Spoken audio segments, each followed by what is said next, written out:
मेरे गुरु महेश्वर शिव के चरणों में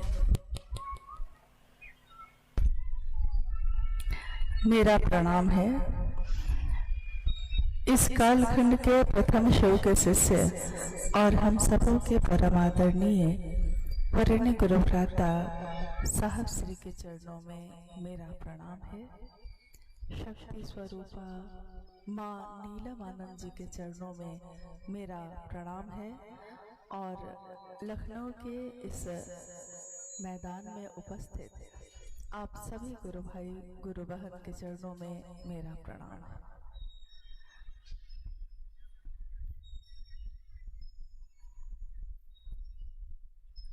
आज हम सबों का सौभाग्य है कि अपने गुरु शिव के लिए, अपने गुरु शिव के काम और उनके बात के लिए आप सबों के बीच आने का मौका मिला है। और यहाँ के गुरु भाई गुरु बहनों ने मिलके एक शिव गुरु महोत्सव का आयोजन किया। हम लोगों के लिए बहुत सौभाग्य की बात है कि लखनऊ के इस मैदान में लखनऊ ही नहीं उसके आसपास के जिले के गुरु भाई गुरु बहन भी शामिल हैं। जैसा मुझको जानकारी मिली है कि आसपास के जो भी जिले हैं, सीतापुर है, बहराइच है, बाराबंकी है, अयोध्या है, सभी जगह के गुरु भाई गुरु बहन यहाँ आए हैं और अपने गुरु शिव के लिए, अपने गुरु शिव के कार्य के लिए हम सब एक साथ इस मैदान में बैठे हैं। जैसा कि नाम से ही स्पष्ट है, शिव गुरु महोत्सव मतलब शिव के गुरु स्वरूप की बात के लिए। शिव समग्र स्वरूप में तो वो ईश्वर है, महेश्वर है, देवों के देव महादेव हैं, उनके अनेक रूप हैं। यहाँ अभी उत्तर प्रदेश के एक प्रांत प्रयागराज में महाकुंभ के अवसर पे आज करोड़ों लोग वहाँ आ रहे हैं, जा रहे हैं।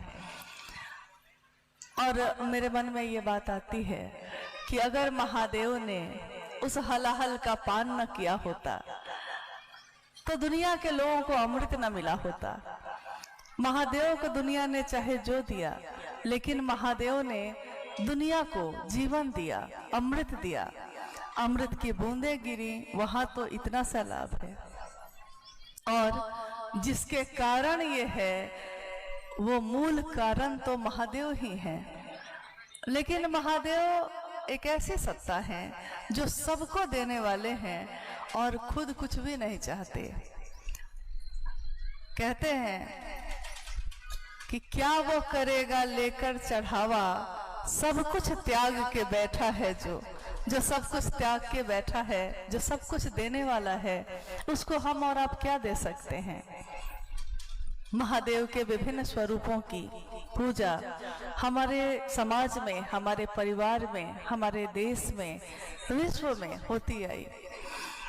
लोगों ने महादेव की पूजा करके ईश्वर के रूप में, भगवान के रूप में उनकी पूजा करके अपनी मनोकामनाओं की पूर्ति भी की।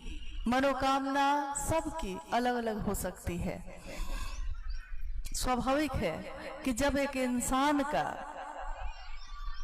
अंगूठे का निशान भी एक जैसा नहीं होता, कितनी आबादी है, अरबों खरबों लोग हैं, लेकिन किसी एक इंसान का दूसरे इंसान से अंगूठे का छाप तक नहीं मिलता, जिसको हम कहते हैं फिंगरप्रिंट, नहीं मिलता। क्या आपको ये पता है कि शिव से जुड़ी हुई सारी चीजों के साथ ऐसा ही है?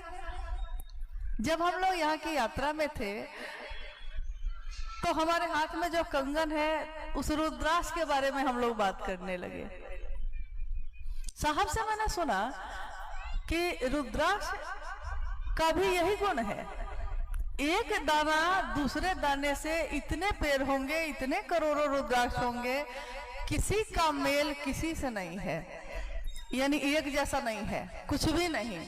ना आपकी आंखें, ना आपका शरीर, ना आपका अंग प्रत्यंग, ना आपका दिमाग, ना आपका दिल, सब की चीजें अलग अलग हैं, सबके निशान अलग अलग हैं। यानी कुछ ऐसी ही बात है कि दिया अलग अलग है। किसी का दिया सोने का है, किसी का चांदी का, किसी का पीतल का, किसी का मिट्टी का, और किसी ने मिट्टी तक नहीं मिली तो आटा गूंथकर आटे का ही बना लिया है। दिया अलग अलग है, लेकिन उन सारे दियों को एक साथ रख दीजिए और उसमें रोशनी करिए, उसकी बाती जो है उसको जलाइए। बाती जब जल जाती है और तब अगर दिए को छुपा दिया जाए और कहा जाए कि अब बाती को देखिए, रोशनी को देखिए, और इस रोशनी से आप पता लगाइए कि कौन सी रोशनी सोने के दिए की है और कौन सी माटी के दिए की है, तो कौन बता सकेगा? कोई नहीं बता सकता, क्योंकि रोशनी एक ही है, रोशनी किसी की अलग अलग नहीं है। तो हम आप चाहे किसी देश में रहें, कुछ भी खाए पिए, कोई वेशभूषा हो, कैसा भी जीवन जीते हो, कैसी भी सोच रखते हो, लेकिन जब अंतर की बात होती है, ये सब बाहर बाहर की बात तो अलग अलग हो सकती है, लेकिन जब अंतर की बात होती है तो सब शिव का अंश ही है। कभी ऐसा हुआ कि शिव के लिए कहा गया है कि एको हम बहुश्याम, मैं एक हूं अनेक हो जाऊं। और हमारे शास्त्र, हमारे ऋषि मुनि ये कहते हैं कि शिव की इच्छा हुई और ये सृष्टि सृष्ट हुई। शिव की इच्छा, हमारी भी इच्छा होती है, आपकी भी इच्छा होती है, लेकिन हमारी इच्छा में थोड़ा सा बल है, ज्यादा नहीं। हमारी इच्छा में इतना बल है कि हम चाहें तो यहाँ से वहां तक जा सकते हैं। हम अगर चांद पे जाना चाहें तो चांद पे जाने के लिए क्या क्या कर सकते हैं, अपनी बुद्धि के अनुसार सारे प्रयोग, सारे आविष्कार कर लेंगे, मिसाइल बना लेंगे, रॉकेट बना लेंगे, सब कुछ बना लेंगे, चले भी जाएंगे, लेकिन इतनी दूर तक ही जा सकेंगे जितनी दूर तक हमारा सामर्थ्य काम करता है। एक सीमा तो ऐसी आती ही है जहां जाके हमारी सीमा खत्म हो जाती है, हमारे मन की सीमा खत्म नहीं होती, लेकिन हमारे इस शरीर की, इसके काम करने की क्षमता खत्म हो जाती है। अभी अगर ये माइक ना चले तो हम कितने भी जोर से बोले, कुछ ही दूर तक मेरी आवाज जाएगी, उसके बाद सुनाई नहीं देगा। माइक भी चलने लगा, आवाज वहीं तक जाएगी जहां तक इसका सिस्टम लगा है। जहां सिस्टम खत्म वहां आवाज भी खत्म। हम काम करना चाहते हैं कुछ भी, आपने देखा होगा बहुत बड़ी बड़ी कंपनी बनती है, लेकिन उसके साथ भी एक शब्द लिखा होता है, लिमिटेड, यानी कि हर चीज लिमिट में है, हर चीज सीमा में है। ये धरती भी एक परिधि है, इस परिधि के बाहर धरती फिर रही है। ये अंतरिक्ष भी एक परिधि है, उसकी भी, सूर्य की भी एक परिधि है जिसपे सारे ग्रह घूमते हैं। यानी इस सृष्टि में, इस ब्रह्मांड में जो शिव की इच्छा से सृजित है, हर चीज तय है पहले से, कुछ भी अकारण नहीं है, कुछ भी अचानक नहीं है, कोई भी अकाल घटना नहीं होती, हमारे आपकी नजर में होती है, लेकिन ये सारी चीजें तय है। हमारा ही दिमाग है, हमारा ही दिल है। अभी हम लोग, इतने लोग इस मैदान में बैठे हैं, हम अगले पल क्या सोचने वाले हैं, कोई एक आदमी बता सकता है? कोई नहीं बता सकता। आप अपने दिमाग में अगले पल में क्या सोचने वाले हैं आपको नहीं पता।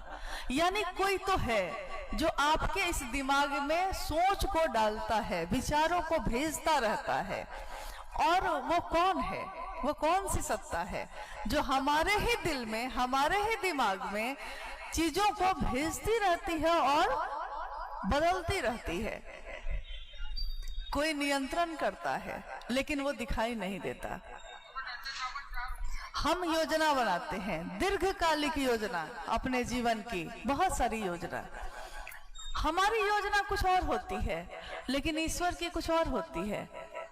हम जो सोचते हैं, हम सोचते हैं हम ये कर लेंगे, लेकिन जो तय है ऊपर से, आप किसी न किसी घटना से आपका मन ही आपको उस तरफ मोड़ देता है जिस तरफ आपने सोचा भी नहीं था कि आप जाएंगे या आप करेंगे।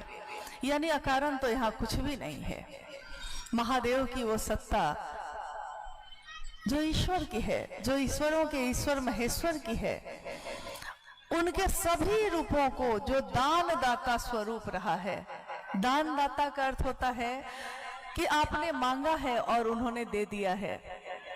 कहानी तो ये भी आती है कि लोग जानते हैं कि रावण के पास जो सोने की लंका थी, तो रावण की सोने की लंका थी, लेकिन कहानी तो ये है कि वो लंका में जो सोने का महल गया, वो महल तो था महादेव ने पार्वती के लिए बनाया था। पूजा करने आए और कहा कि मुग्ध हो गया हूं इस महल के सौंदर्य पे, दक्षिणा में ये महल ही चाहिए। कहानी है, कथा है कि महादेव ने दे दिया। यानी आपने उनसे कुछ भी मांगा है तो उन्होंने दिया है। मांग के हम सोने की लंका ले सकते हैं, मांग के हम संतान और वैभव ले सकते हैं, लेकिन अगर उसको चलाने का ज्ञान नहीं मांगा, ज्ञान नहीं लिया, तो वो चीज मेरे किसी काम की नहीं। शिव का इतना बड़ा भक्त रावण, वैभव और तीनों लोकों का पति महादेव से ही मिला, लेकिन तीनों लोकों का अधिपति बना। ज्ञान नहीं मांगा तो चलाने का तरीका भी नहीं मालूम चला। हमारे आपके बच्चे हैं, बड़े होते हैं, हम उनके लिए खेत खरीदते हैं, हम उनके लिए घर खरीदते हैं, हम उनके लिए सामान और सोने चांदी खरीदते हैं, और हम सोचते हैं कि मेरे बच्चों का जीवन इसी से सुखी हो जाएगा। हम अपने बच्चों को खेत, जमीन, संपत्ति, गहने दे देते हैं, बांट देते हैं, लेकिन वहां भी ये चरितार्थ होता है कि कपूत अगर कोई है, पूत कपूत तो की धन संचय, और पूत सपूत तो की धन संचय। यानी अगर पुत्र या पुत्री सपूत है, यानी कि योग्य है, योग्य यानी उसको ज्ञान है, जीवन को जीने का ज्ञान है, कुछ ऐसा पढ़ लिया उसने, कुछ ऐसी कला सीख ली है कि कहीं नहीं कहीं कमा के खा लेगा, तो उसके लिए भी आपको धन संचय करने की जरूरत नहीं।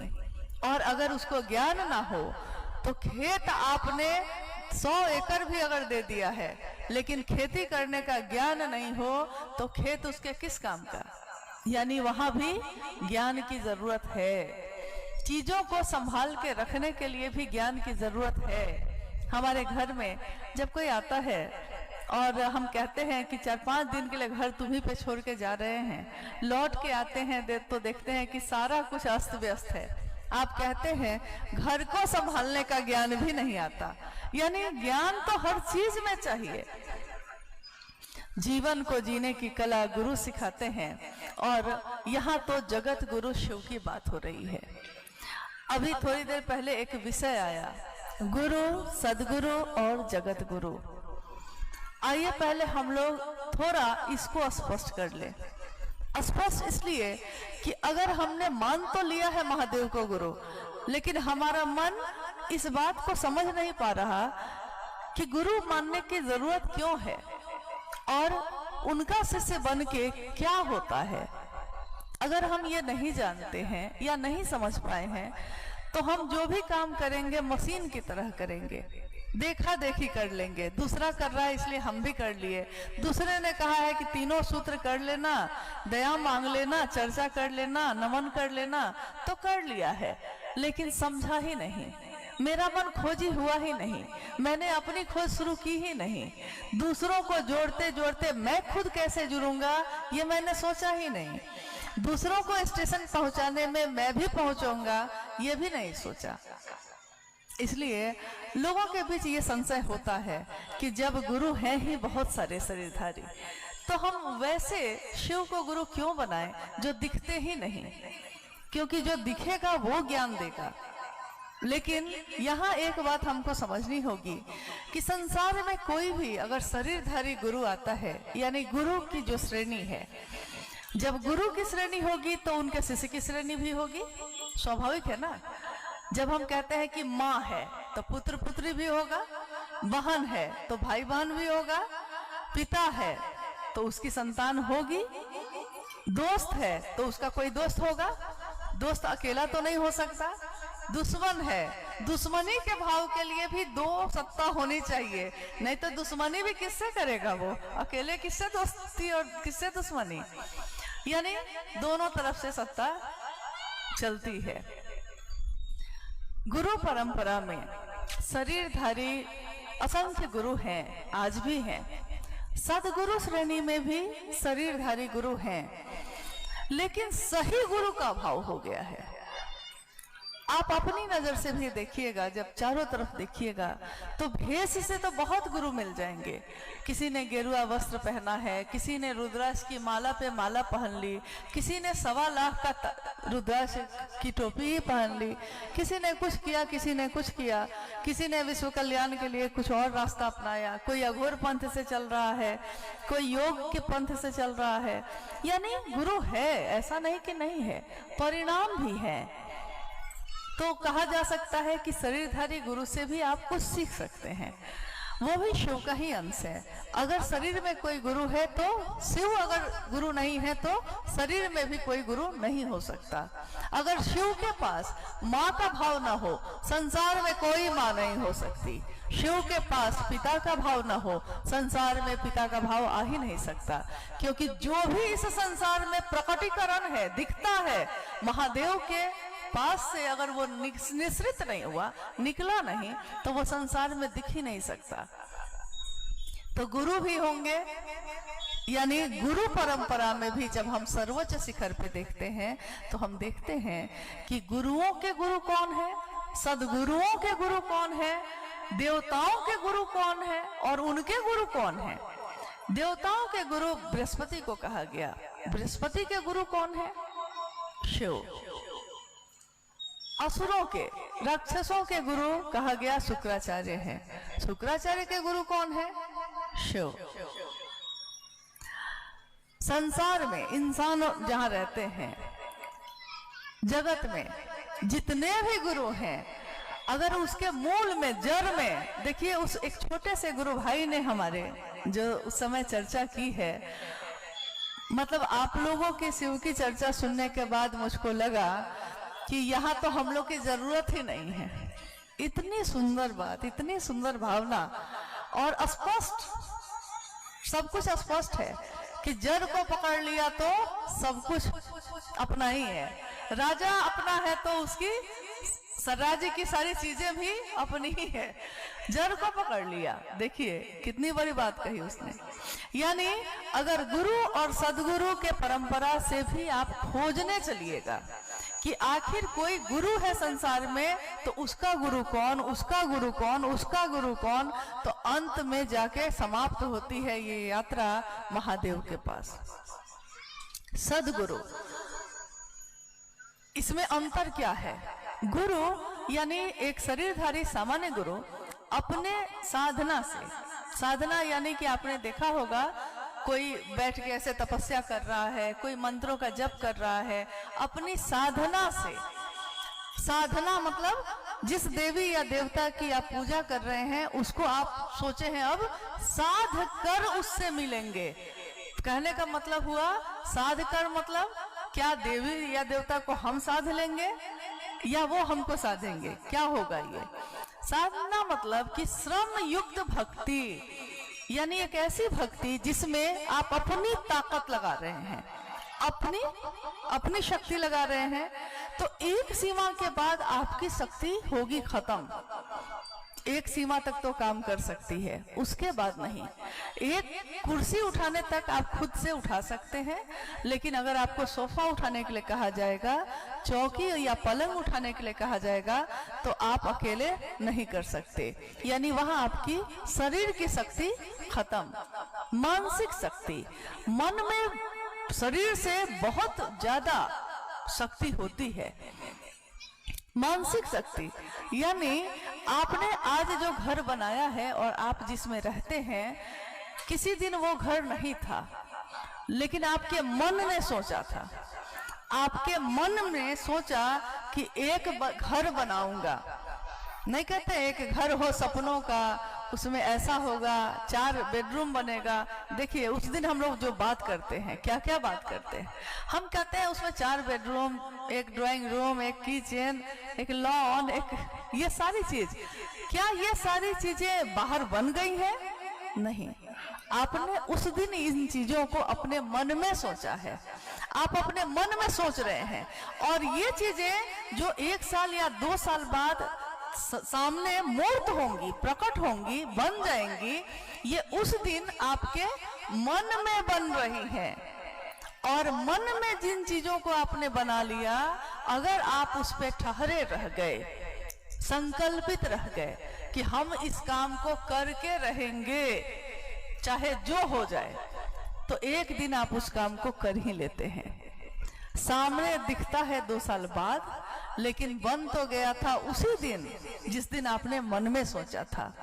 तो आपके मन की शक्ति कितनी मजबूत है कि अगर आप ठहर जाए, मानसिक शक्ति का प्रयोग कर लें, तो बहुत चीजें बनती हैं। मानसिक शक्ति यानी इसको कहा जाता है मेंटल फोर्स, मानसिक ताकत। तो कभी कभी आपने सुना होगा कि कोई साधु, कोई अघोरी अपनी मानसिक शक्ति से, आपने सुना होगा किसी किसी के बारे में सदगुरु श्रेणी, यानी मानसिक शक्ति में उनमें इतनी ताकत है कि वो आकाश मार्ग से उड़ के एक स्थान से दूसरे स्थान चले जाते थे। कोई जल पे ही चलने लगता था, कोई मिट्टी के नीचे ही 1 साल तक दबा हुआ है, फिर भी जीवित है। चमत्कार से ये दुनिया भरी हुई है। लेकिन साहब ने एक बात कही उस दिन, उन्होंने कहा कि अगर इंसान का शरीर मिला है आपको, तो इंसान का शरीर क्यों मिला, इसमें क्या संभावना है? क्योंकि अगर उड़ने का ही सिर्फ आपको काम करना था तो पंछी का जीवन मिलता, पंछी उड़ता है। अगर पानी में ही रहना था तो मछली का जीवन मिल जाता, लेकिन मछली का नहीं मिला। आपको मिला है इंसान का जीवन। शिव की सबसे सुंदर रचना, यानी दुनिया में जितनी भी रचना है उसमें सबसे सुंदर रचना कहा गया एक मानव का निर्माण, एक इंसान का निर्माण। और ये एक ऐसा निर्माण है जिसमें एकमात्र जीव में ये संभावना है, ये संभावना कि वो क्या बन सकता है, वो शिव बन सकता है वो शरीर में, है वो बंधन में, है वो संकीर्णताओं से जकड़ा हुआ, लेकिन उसमें एक संभावना है कि वो एक दिन शिव बन सकता है। संभावना है, जैसे एक संभावना होती है हर बीज में, हर बिये में एक संभावना है कि अगर आपने उसको मिट्टी में लगा दिया तो उससे पौधे निकलेंगे और उन पौधों में बालियां लगेंगी, अनाज पैदा होंगे। अनाज होगा तो हमारी भूख खत्म हो जाएगी। उस दिन संभावना थी, अगर किसी ने लगा दिया, सींचा और अनुकूल मौसम और अनुकूल खाद पानी मिल गया तो उसमें बालियां लगती हैं, उसमें अनाज पैदा होता है। अनुकूल ना मिला तो कभी जल भी जाता है। लेकिन उस बीज में उस दिन सिर्फ संभावना थी, उस दिन उस बीज में पौधा नहीं था। ठीक वैसे ही जब इंसान का जन्म होता है, उस इंसान के जन्म के साथ ही उसके अंतर मन में सारे तरह के भावों के बीज छिपे होते हैं, सारे चीजों के बीज। एक बच्चा जब जन्म लेता है तो उसके मन में प्रकट होता है एक भाव अपनी माँ के लिए, अपने पिता के लिए। इसलिए आप देखिएगा कि एक छोटा सा बच्चा जो बिस्तर पे है, गोद में है, लेकिन उसके माँ पिता जब गुजरते हैं या आवाज देते हैं तो वो पलट के देखता है। तो हम लोग हंसते हुए कहते हैं कि देखिए पहचान गया कि पापा आए हैं। कैसे पहचान गया? क्योंकि उसने आप अपने मन में आपके चीजों को ग्रहण किया है। उसके अंदर जो भाव था पुत्र का या पुत्री का, वो प्रकट हो गया। थोड़ा बड़ा होता है, हम लोग उसको सिखाते हैं, समझाते हैं, ये चाचा हैं, ये काका हैं, ये बाबा हैं, प्रणाम करो। वो प्रणाम करता है। उसके अंदर ये सारे भाव जैसे जैसे उसके सामने रिश्ते आते हैं, कोई भी भाव आता है, उसके अंदर का भाव भी प्रकट होने लगता है। आप में से लगभग सभी लोग गृहस्थ आश्रम के हैं, यानी कि विवाह हुआ है, तो इस अनुभूति से तो आप गुजरे ही होंगे। जिस दिन आपका विवाह तय हुआ उस दिन से पहले आपके अंदर पत्नी का भाव था या आपके अंदर पति का भाव था, लेकिन माता पिता ने कहा कि अमुक आदमी से तुम्हारा विवाह तय कर दिया है। किसी ने तस्वीर लाके दिखाई है, बहुतों ने तो तस्वीर भी नहीं देखी है, बस मन में सोचा कैसा होगा मेरा पति, और उसके मन में पत्नी का भाव फूट पड़ा। अब आप कहिएगा कि ये पत्नी का भाव पहले कहाँ था? था तो आपके ही अंदर, लेकिन आपके सामने वो सत्ता नहीं आई, वो रिश्ता, वो भाव नहीं आया, इसलिए आपके अंदर से भी वो भाव प्रकट नहीं हुआ। तो प्रकट हो गया।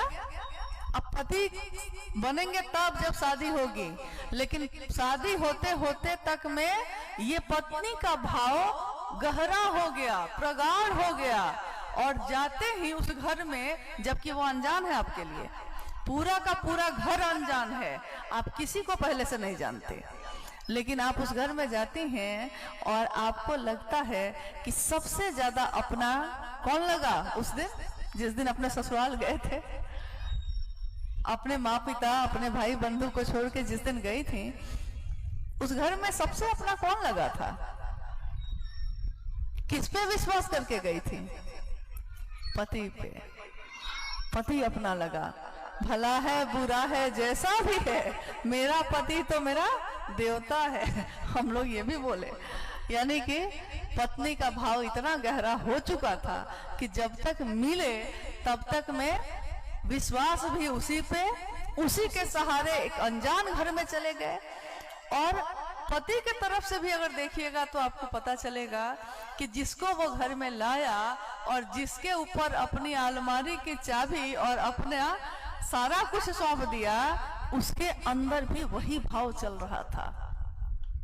मन में पैदा हुआ था ना, मन में पैदा हुई चीज क्या असर डालती है अगर ये मन समझ ले कि वो मेरा है। बस इतनी ही बात साहब ने कही। उन्होंने कहा, साहब श्री ने कहा कि मन में एक विचार, मन एक मशीन है, दिखाई नहीं देती। इस पूरे शरीर में हर चीज आप देख सकते हैं, आपकी त्वचा, आपके नाखून, आपके बाल, ऊपर का सब दिखाई देता है, अंदर का भी मशीन से देख सकते हैं, लेकिन इस पूरे शरीर में मन कहाँ है? वो मन दिखाई नहीं देता, इन आंखों से दिखाई नहीं देता, लेकिन सब कुछ महसूस वही करता है। मन ही सुख भी महसूस करता है, मन ही दुख ही महसूस करता है, मन ही बेचैन होता है, मन को कुछ अच्छा लगता है, मन को कुछ बुरा लगता है। और हम कहते भी हैं ये, आज मेरा मन नहीं है, आज मेरा मन दुखी है। आप ये नहीं कहते कि मैं दुखी हूँ, आप कहते हैं कि मन बहुत दुखी है। ये कौन सी भाषा है? आप कहिए कि मैं दुखी हूँ, नहीं, हम कहते हैं मन बहुत दुखी है, मन को अच्छा नहीं लग रहा कुछ नहीं। कोई कहता है वहां आइए ना, मन होगा तो आएंगे, कहते जो है समझते नहीं हम लोग। यानी हर चीज आपके जीवन में आपका मन ही संचालित कर रहा है, लेकिन आप इसको समझ नहीं पा रहे। मन की भूमिका तो है सबसे ज्यादा, और वो एक है मशीन। क्या पैदा करती है वो मशीन? क्या होता है उस मशीन पे जो दिखाई नहीं देती? उस मशीन पे विचार पैदा होते हैं, हर क्षण सैकड़ों विचार बस पैदा हो रहे हैं, मर रहे हैं, और उसी में से कोई खड़ा हो जा रहा है, उसी में से कोई ठहर जा रहा है, ठहर जा रहा है। जब पढ़ाई शुरू किए थे तो सोचे थे कि क्या क्या बन सकते हैं, ये भी बन सकते हैं, ये भी बन सकते हैं, ये भी बन सकते हैं, क्या तैयारी करें, लेकिन कोई एक चीज आपके मन में ठहर गई और बाकी सबको आपने छोड़ दिया, और अब आप सिर्फ उसी चीज के लिए चल रहे हैं। ये भी जमीन देखी, ये भी जमीन देखी, ये भी जमीन देखी, लेकिन जो जमीन अच्छी लग गई, अब मन उस जमीन पे ठहर गया कि अब यही लेंगे, यही घर बनाएंगे। शोरूम में गए हैं, गाड़ी देखी है बहुत सारी, लेकिन जिस पे नजर ठहर गई यानी मन ठहर गया, गाड़ी तो आपने वही खरीदी है, दूसरे ने कहा कि वो रंग अच्छा है, आप बोलते हैं ना मेरे मन को ये अच्छा लगता है। यानी मन अगर आपका उस विचार पे, जो भी आपके मन में पैदा हो रहा है उसमें से किसी एक विचार पे ठहर जाए तो क्या होता है, आप उस काम को कर लेते हैं। इंसान में ये ताकत है, ये शक्ति है और ईश्वर की दी हुई है कि वो चाहे अगर खुद को जान ले तो क्या ऐसा है जो इस संसार में आपको उपलब्ध ना होगा या आप नहीं चाहेंगे, लेकिन आप चाहते क्या हैं, आपकी मनसा क्या है, क्या पा लीजिएगा जो संतुष्ट हो जाइएगा, क्या ऐसा मिलेगा जब हमारी बाकी चीजों की चाहत खत्म हो जाएगी। क्योंकि चाहत तो खत्म नहीं हो रही, वो असीम है, वो अनंत है, चलती ही रहती है, रक्त बीज की तरह पैदा होती ही रहती है। रक्त बीज एक कहानी में आया है कि एक राक्षस का नाम था और उसको जब भी मारा जाता था तो जितनी रक्त की बूंदें उसकी जमीन पे गिरती उतना रक्त बीज और पैदा हो जाता। ये एक प्रतीक है, ये एक उदाहरण है एक इंसान के मन को समझने के लिए कि हमारी एक चाहत पूरी होती है तब तक दूसरी चाहत खड़ी हो जाती है। कभी भी ऐसा आपके जीवन में हुआ कि आपका मन ठहर गया है कि बहुत है, नहीं चाहिए, मिल गया तब भी ठीक, ना मिला तब भी ठीक, नहीं, एक मिला तो 10 और चाहिए। कहाँ जाके ये खत्म होता है? आखिर किसकी दया के आश्रय में जाके हमारे मन का ये ठहराव होगा जब हमारा मन इस चीज के लिए बेचैन होना छोड़ देगा कि हमको क्या क्या चाहिए। जगत में कुछ भी मिल जाए, इच्छा खत्म नहीं होती। इच्छा तभी खत्म होती है जब उस परमात्मा से हमारा मिलन हो जहां से हम आए हैं। कहां से आए, कहां को जाएंगे, कोई नहीं जानता। एक छोटा बच्चा भी क्या ज्ञान देता है। अभी वो छोटा बच्चा जब बोल रहा था और मेरा मन इतना मुग्ध हो गया, इतना अच्छा लगा कि मुझको याद आई ये बात कि साहब ने कहा कितने साल पहले कि एक दिन ऐसा आएगा कि घर का बच्चा बच्चा शिव को अपना गुरु बनाएगा। आज वो चरितार्थ हो रहा है। सालों पहले जो बात साहब ने उस दिन कही, उनके मन में जो पैदा हुई थी, आज वो मूर्त रूप में है और हम लोगों के मन को ठंडक लग रही है। अच्छा लग रहा है कि कुछ दिन के बाद तो हम लोग को कहीं जाने की जरूरत नहीं, ये सारे बच्चे बड़े हो जाएंगे, संभाल लेंगे महादेव के काम को। कल को हम भी चले जाएंगे, आप भी चले जाएंगे, लेकिन शिव की शिष्यता चलती रहेगी, बुलंद होती रहेगी। गुरु, सदगुरु और जगत गुरु की जो व्याख्या अभी चल रही है उसमें शरीरधारी, हम लोग फिर से उस पे आते हैं क्योंकि वो आगे बढ़ गया था। शरीरधारी गुरु अपनी साधना से, अपने द्वारा दिए हुए मंत्रों के जप से आपके मन में ईश्वर के लिए प्रेम पैदा करते हैं। जैसे कोई गुरु होंगे, अगर आप जाइए तो वो कहेंगे कि ये मंत्र है लेकिन तुम्हारे लिए है सिर्फ। ऐसा सुना होगा आपने, कान में मंत्र चुपचाप सुनाया है और कहा कि सिर्फ तुम्हारे लिए है, घर में भी किसी को नहीं बोलना है, यानी सिर्फ आपके लिए है। क्योंकि उनकी ताकत वहीं तक काम करेगी, सबको पता हो जाए और तब भी वो आपके मन को ईश्वर तक ले जाए, ये सामर्थ्य नहीं है।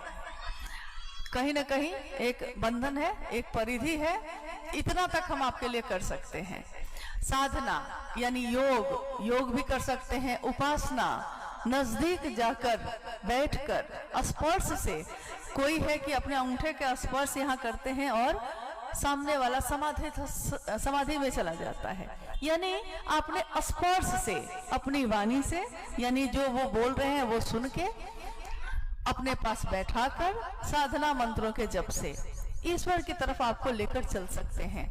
लेकिन जो आपके लिए ऐसा कर रहे हैं वो भी शिव से लेकर ही आपको दे रहे हैं, नहीं, वो भी शिव से लेकर ही आपको दे रहे हैं। उनका अपना पानी नहीं है, ये धरती के नीचे का पानी है। हाँ, वो इतना कारगर है कि एक थोड़ा प्यास जीवन की बुझा सकते हैं। सदगुरु, सदगुरु श्रेणी में भी बहुत ऐसे गुरु आए धरती पे जिन्होंने मात्र अपनी दया से ही जीव को शिव के लिए आवेशित कर दिया, मात्र अपनी दया से। अब आप कहिएगा कि जब सदगुरु जो शरीर में है वो भी अपनी दया से महादेव से मिलवा सकते हैं, तो महादेव का गुरु मानने की तब क्यों जरूरत है? किसी शरीरधारी सदगुरु को ही खोज लेंगे। लेकिन यहाँ भी एक बंधन है, शरीरधारी गुरु भी अपनी दया से शिव से मिलवा सकते हैं अगर वो सही गुरु हो तब। लेकिन एक ना एक नियम, एक ना एक पसंद या नापसंद वहां भी होगी। जैसे कोई कहता है कि ब्रह्मचारी होकर आओगे, तो ब्रह्मचारी को कैसे शिव की तरफ ले जाएंगे ये उनको आता है, वो आपको सिखा देंगे, वो आपको बढ़ा देंगे। प्याज लहसुन मांसाहार छोड़ कर आओ, यानी सात्विक भोजन करके जो शरीर सामने आया है उसकी चेतना को हम कैसे शिव तक ले जाएं, ये उनको आता है, ये वो कर सकते हैं। लेकिन निविड़ अंधकार में पड़ी हुई चेतना को भी, जिसका मानसिक और जागतिक तल पे हर तरफ अंधेरा छाया हो, उस चेतना को भी शिव से अगर कोई मिला सकता है तो वो जो चाहे आप जिस परिस्थिति में हो, जिस स्थिति में हो, लेकिन तब भी वो सीधे आपको अंधेरे से रोशनी में खींच लेते हैं, मात्र अपनी दया से ही। लेकिन इस दया में कोई बंधन नहीं, कोई नियम नहीं, कोई परिस्थिति स्थिति का वर्णन नहीं। नमः शिवाय मंत्र से शिव को प्रणाम हम लोग करते हैं ना। नमः शिवाय मंत्र शिव के समग्र स्वरूप को प्रणाम निवेदित करता है, शिव के समग्र स्वरूप। कोई गुरु ईश्वर से मिलवाते हैं, शिव भी जब गुरु रूप में होंगे वो खुद से ही मिलवाएंगे, अपने संपूर्ण स्वरूप से। चलेंगे हम शिष्य बनकर, लेकिन आखिर वो शिष्य की यात्रा खत्म कहाँ होगी? शिव के पास जाके क्या खत्म होगा, क्या मिलना है? यही कि आप बूंद हैं, लेकिन एक दिन समंदर में मिल जाना है। शिव का शिष्य जो भी होगा, हमको आता कुछ नहीं, हम जानते कुछ नहीं, तब भी चाहिए। यहाँ पे एक शब्द है जिसका वर्णन साहब श्री ने किया है। उन्होंने कहा है पहले सूत्र में कि मन ही मन अपने गुरु शिव से दया की याचना करिएगा। हे शिव, आप मेरे गुरु हैं, मैं आपका शिष्य हूँ, मुझे शिष्य पर दया कर दीजिए। तो हम कहेंगे कि आज तक के समय में कृपा शब्द का प्रयोग हुआ है। हम लोगों ने कहा है कि कृपा होगी गुरु की तब ना, मोक्ष मूलम गुरु कृपा, मोक्ष भी मिलेगा जब गुरु की कृपा होगी। भाव होगा तो देवता लभ्य होंगे, कृपा होगी ईश्वर की तो हमको ये चीज मिलेगी। लेकिन महादेव कहते हैं कि कुछ भी नहीं आता है, कुछ नहीं जानते, ना कोई साधना जानते हैं, ना कोई क्रिया जानते हैं। अपने संचित प्रारब्ध, क्रियमान प्रारब्ध को भी आपके चरणों में डाल देते हैं, और तब भी महादेव आप मुझको जीव से शिव बनाने की पात्रता में ले आते हैं, जीव से शिव बनाने की। ये क्या है? आपका अंतर बदल गया, क्या हुआ है? जबकि छोड़ के आओगे तब ले जाएंगे, और हम लोग क्या छोड़ कर गए महादेव के पास? जगत में क्या छोड़ा हमने? जो जगत की चीजें हैं वो छूट गई हैं? नहीं, घर में रहते हैं ना, भोजन भी खाते हैं, बनाते ही हैं, खाते ही हैं।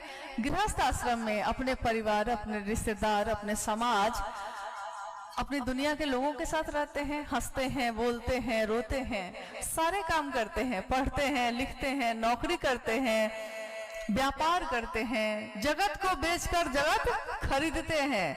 लेकिन बाजार से गुजरा हूँ, खरीदार नहीं हूँ। महादेव की बात करने वाले लोग अगर बाजार से गुजरते भी हैं तो सोचना चाहिए कि हर आदमी बाजार से गुजरने वाला खरीदार नहीं होता। हर आदमी खरीदने नहीं आया है, वो कुछ देने भी आया है। आपके साथ ऐसा हुआ होगा कि आपने किसी से महादेव की बात की होगी, तो सामने वाले ने कहा होगा कि कितना पैसा देना होगा आपको। हो सकता है 5-10 रुपया 20 रुपया निकाल के वो देने भी लगा होगा। आपको लगा कि अरे कैसा काम कर रहा है, मैं तो इसको कहने आई थी कि महादेव को गुरु मान लो, और ये क्या कर रहा है, मुझको पैसा क्यों बढ़ाने लगा? तो आप कहते हैं कि नहीं नहीं, शिव चर्चा में हम लोग पैसा नहीं लेते। आप कहते हैं तो वो कहता है कि लेकिन आज तक तो कोई अगर टीका भी लगाने आता था तो पैसा लेता था, अगर कोई भक्ति भाव की बात भी बताने आता था तो दक्षिणा या दान कुछ लेता था। तो ये कैसे लोग हैं जो देते तो बहुत कुछ है लेकिन लेते जगत का कुछ नहीं है। लेते भी हैं तो क्या कहते हैं कि आप भी शिव की बात करिएगा, यही सबसे बड़ी बात हो जाएगी। यानी देने भी वही आए थे और लेने भी वही आए। शिव को देते हैं, शिव को लेते हैं। कहाँ लेते हैं? मन में ही ना, और कहाँ ले पाएंगे शिव को? मन में ही लीजिएगा ना। और जिस दिन ये मन समझ जाएगा कि उनके सिवा कोई अपना नहीं है। कितनी सुंदर बात कही उस बच्चे ने कि आज रिक्शा पे भी बैठ के जाते हैं तो लगता है कि साहब दीदी हैं साथ में, महादेव मेरे हैं, महादेव हैं, साहब दीदी हैं।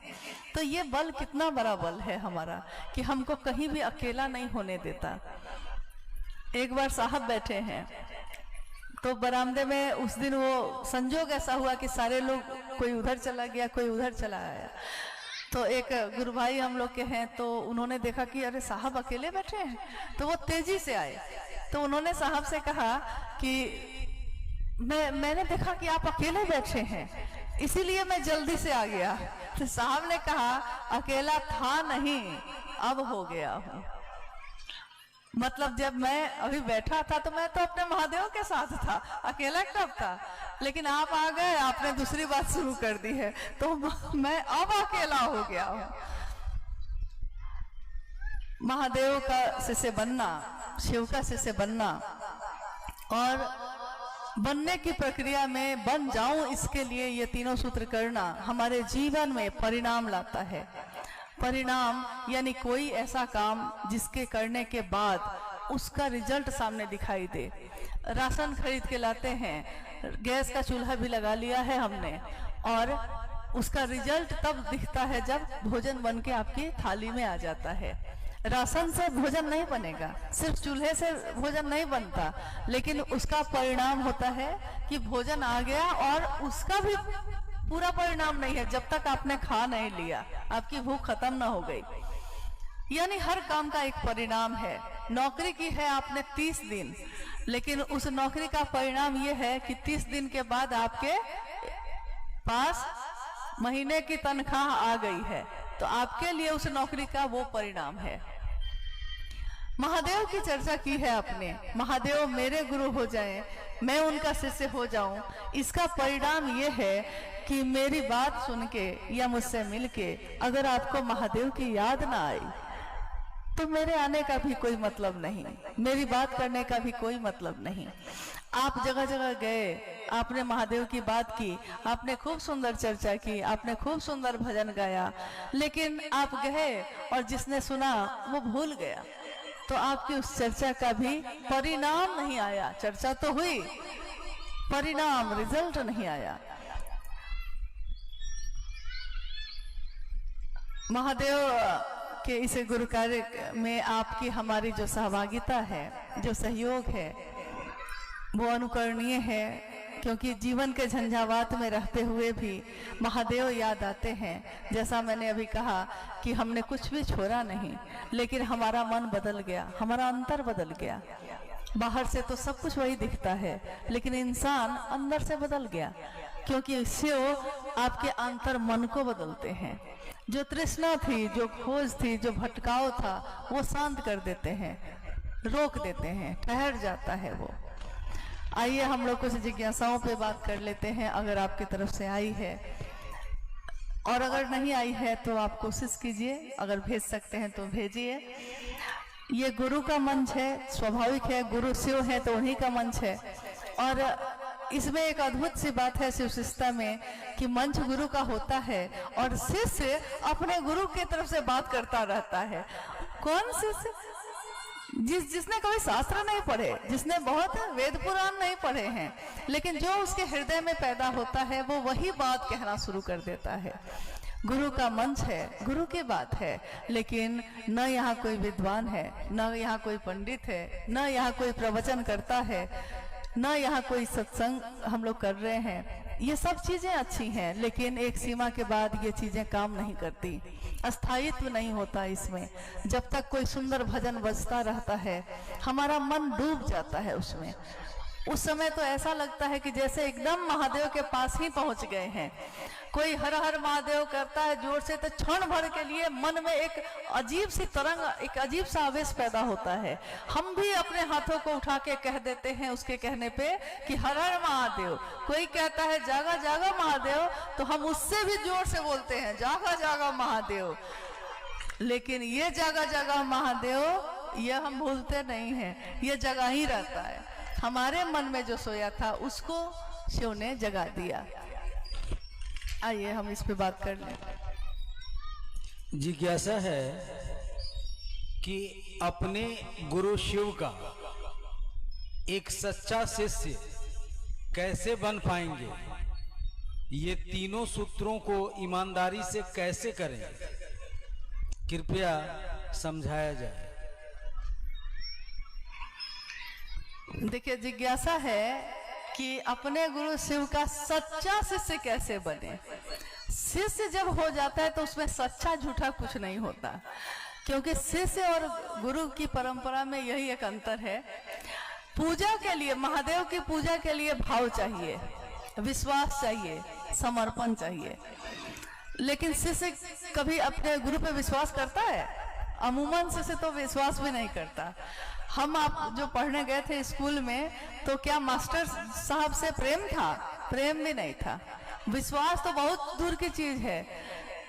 हाँ, साहब ने अपने जीवन की घटना में बताया कि जब वो पढ़ते थे स्कूल में, तो रोज सारे बच्चे मिलके मनाते थे कि मास्टर साहब के यहाँ किसी की मौत हो जाती तो छुट्टी हो जाती। सोचिए, विद्यार्थी का तो ये स्तर होता है। विद्यार्थी अपने मास्टर से ना तो प्रेम करता है, ना तो विश्वास करता है, ना श्रद्धा होती है।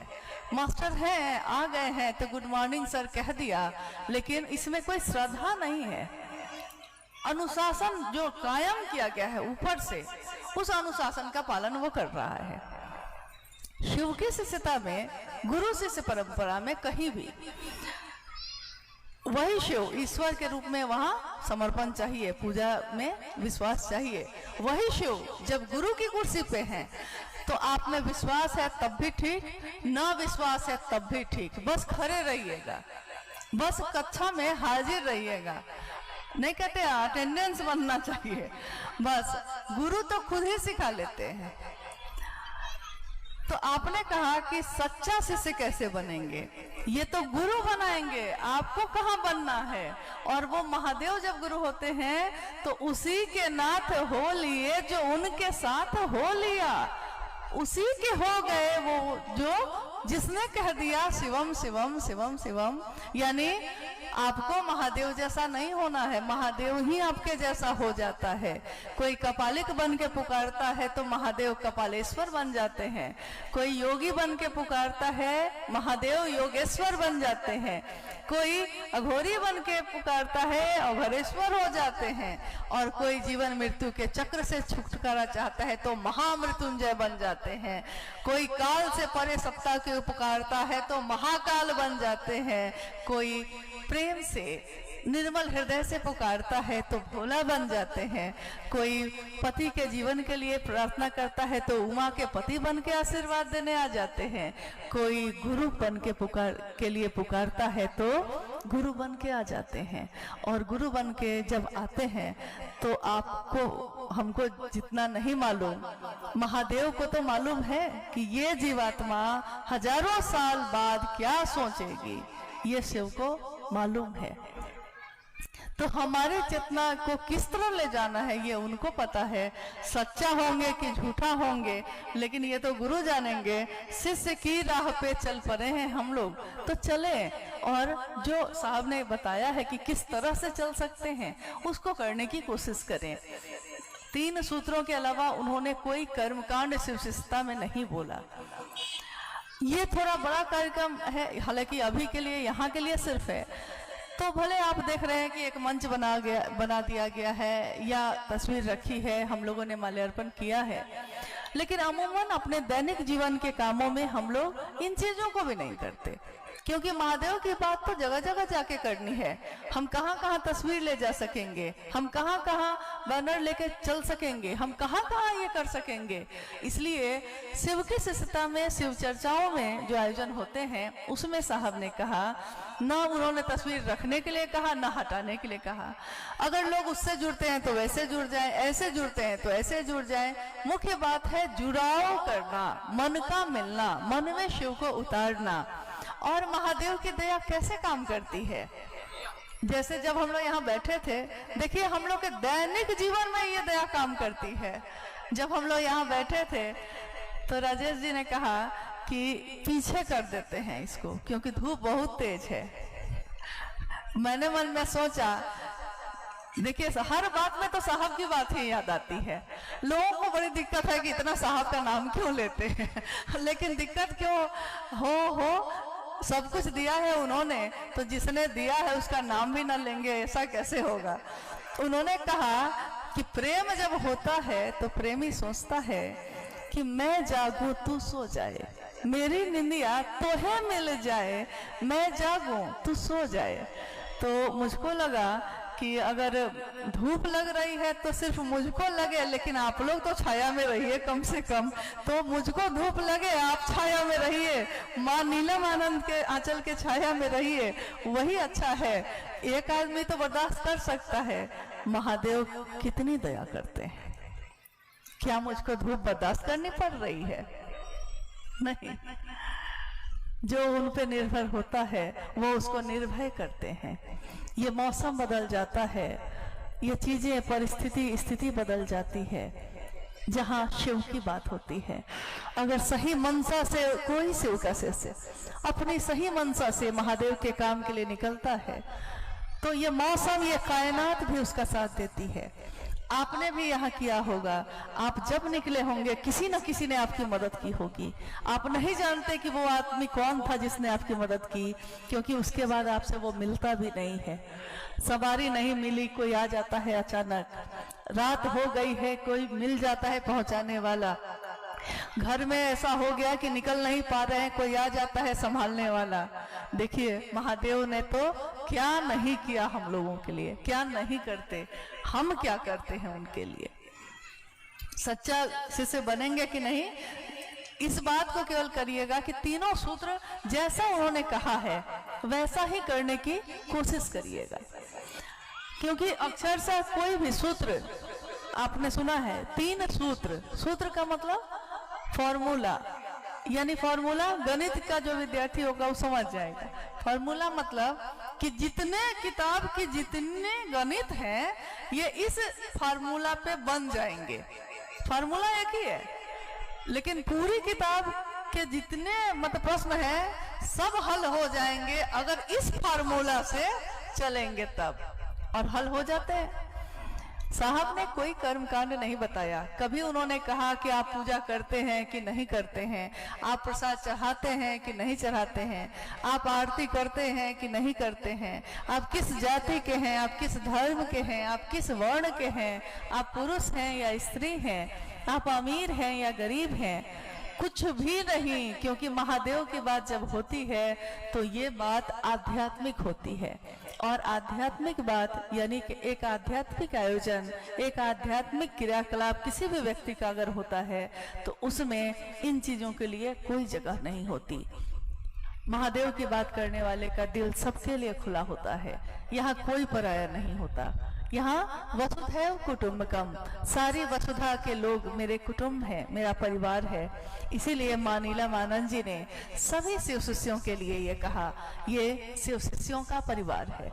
और हमारा आपका परिवार कितना बड़ा हो रहा है। कहीं जाइए तो अगर पता चल जाए कि एक गुरु भाई वहाँ है या एक गुरु बहन वहाँ है तो आपको लगता है जैसे अपने का घर है वहाँ, मन तुरंत इसको पकड़ता है। अच्छा एक गुरु भाई है वहाँ, अच्छा एक गुरु बहन है वहाँ, मतलब कि कोई है मेरा अपना वहाँ, जिससे आज मिले भी नहीं, जिससे हमने कभी बात भी नहीं की, हम उसके सहारे एक शहर से दूसरे शहर पहुंच जाते हैं, उसके घर को खोज लेते हैं। किस लिए? क्योंकि कोई है जो अपना है। किसके कारण अपना है?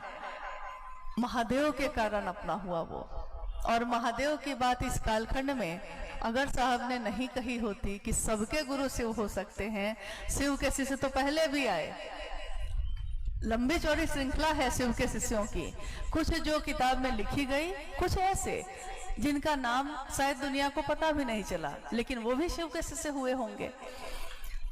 कितने दृष्टांत हैं ऐसे। अगस्त, दधीची, कीनाराम बाबा सब शिव के शिष्य, मच्छिंद्र नाथ सब शिव के शिष्य, उनके शिष्यों की परंपरा चली। लेकिन शिव का शिष्य होकर भी न जाने क्यों, अनजाने कारण है इसके, कोई नहीं जानता, शायद इसी कालखंड में होना था इसलिए उस समय नहीं हुआ। ये किसी ने नहीं कहा कि मेरे गुरु शिव हैं, तो मैंने ये पाया उनसे, आपके गुरु भी शिव हो सकते हैं, आप भी पा सकते हैं। आज तक ये बात किसी ने किसी से नहीं कही। इस कालखंड में पहली बार, कलयुग है ये। लोग कहते हैं बड़ा पाप है, यहाँ बड़ा व्यभिचार है, नहीं, धर्म से विमुख हो जाएगी, सारी दुनिया धर्म से विमुख हो रही है, गुरु शिष्य परंपरा भी जा रही है। लेकिन सोचिए तो शिव पुराण कितने साल पहले लिखा गया है।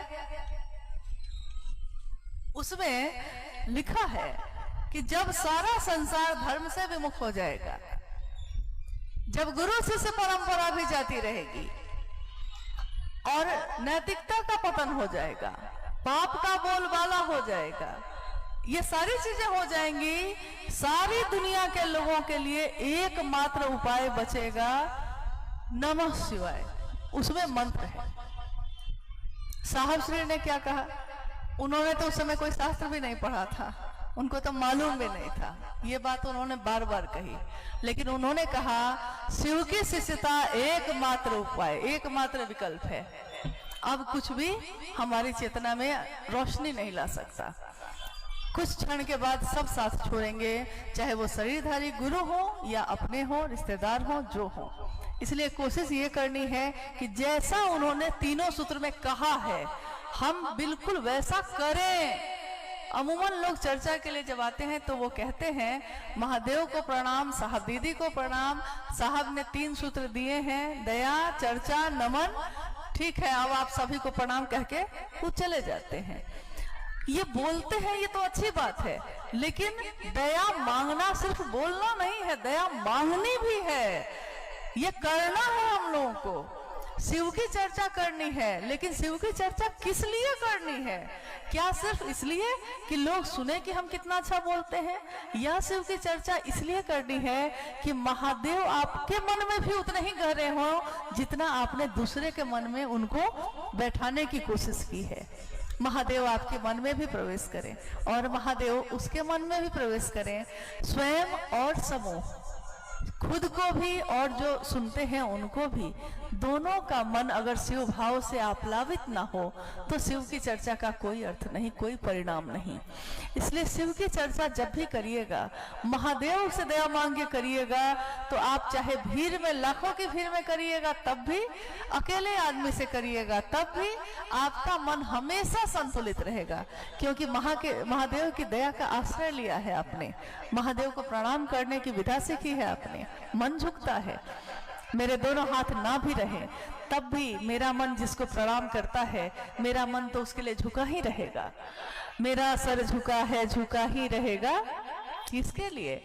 जिसको हम प्रेम करते हैं, जिस पे हमारी श्रद्धा होती है।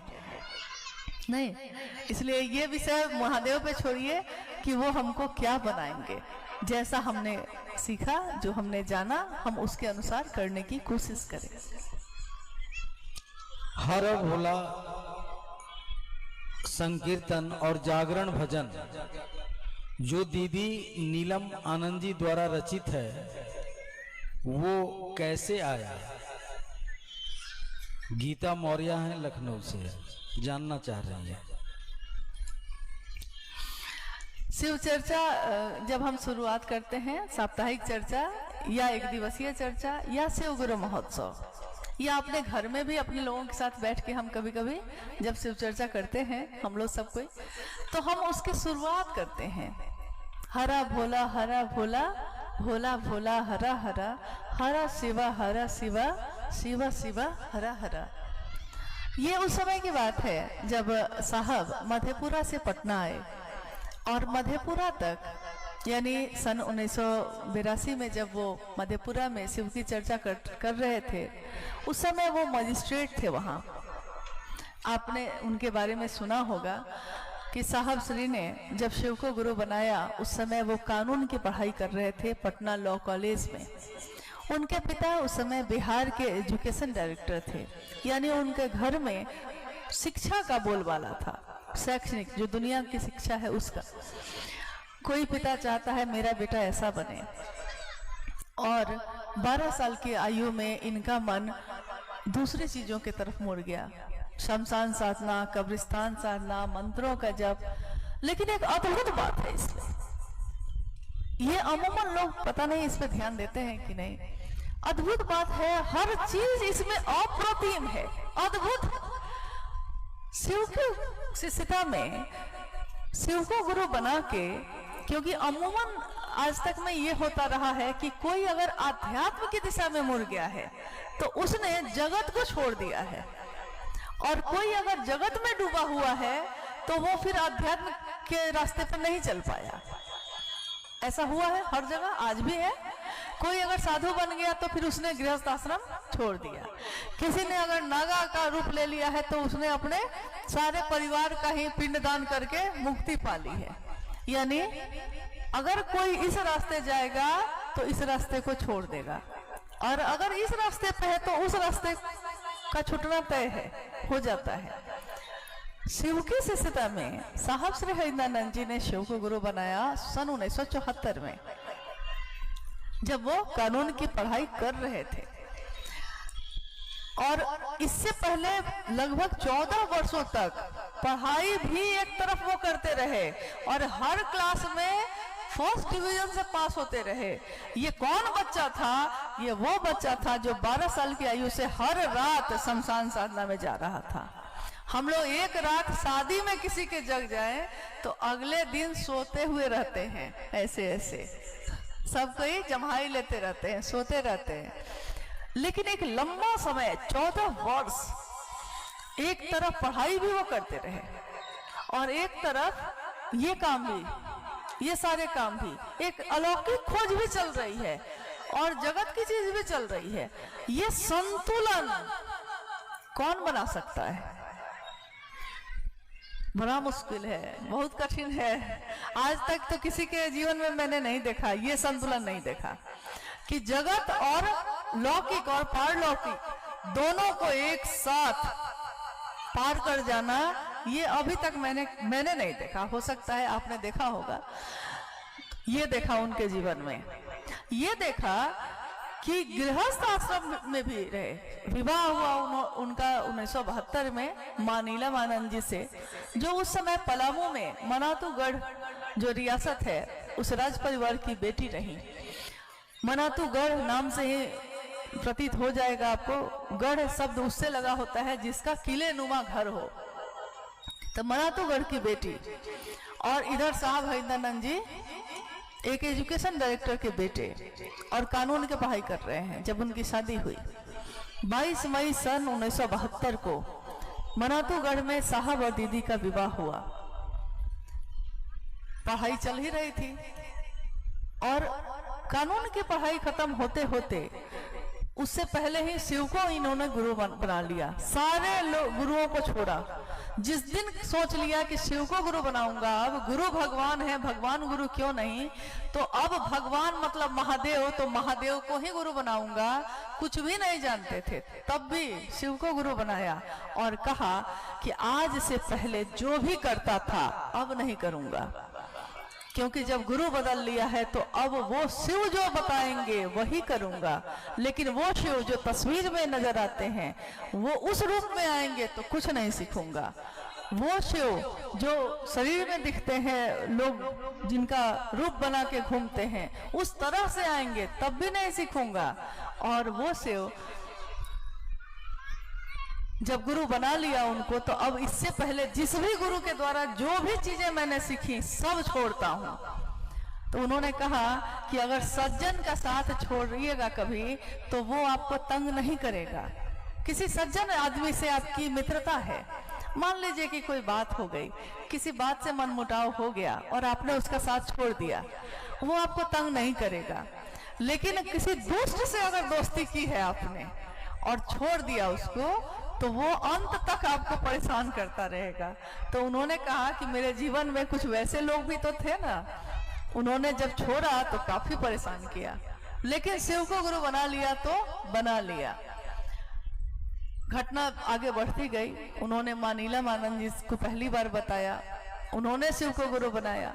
और तब तक बिहार प्रशासनिक सेवा में जो परीक्षा इन्होंने दी, तो बीपीएससी की परीक्षा में ये उत्तीर्ण हुए और डिप्टी कलेक्टर के रूप में साहब श्री हरिंद्रानंद जी की पहली पोस्टिंग 2 महीने के लिए पहले गया में हुई, और उसके बाद पलामू में ही जो मनातू से पहले एक ब्लॉक था पाटन, वहां हुआ।